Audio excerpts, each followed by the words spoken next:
Taking it to the next level, we have come a long way, but our game still only has one level. So here we are discussing about adding levels in game. It is time to introduce some form of real progression.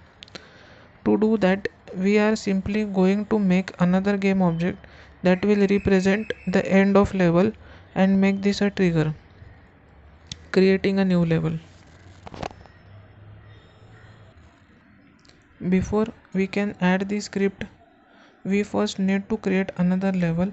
That way any changes you make will be reflected globally across all the levels you make. Do the same thing for your canvas and its children. Once you have done that, try using this easy little trick to make a new level.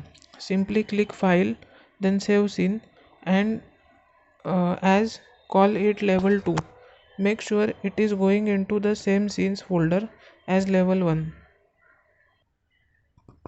Escaping the level. Now that our game has more than one level, we are ready to make it possible to transition between them. So transition means going from one level to another level. Head back to level 1 and add the sprite to your first level as you normally would. Make it game object with a polygon collider. Tick is trigger. Create a new script called end level and add it to the component of the rocket ship. End level will look like this using system.collections, using system.collections.generic, using Unity Engine, using Unity Engine.scene management, public class end level mono behavior, public string next level, void start, void update,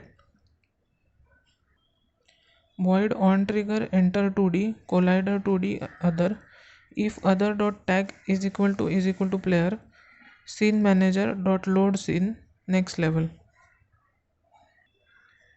The scene in question meanwhile is a public string which will name in the inspector as level 2. Building a level select screen.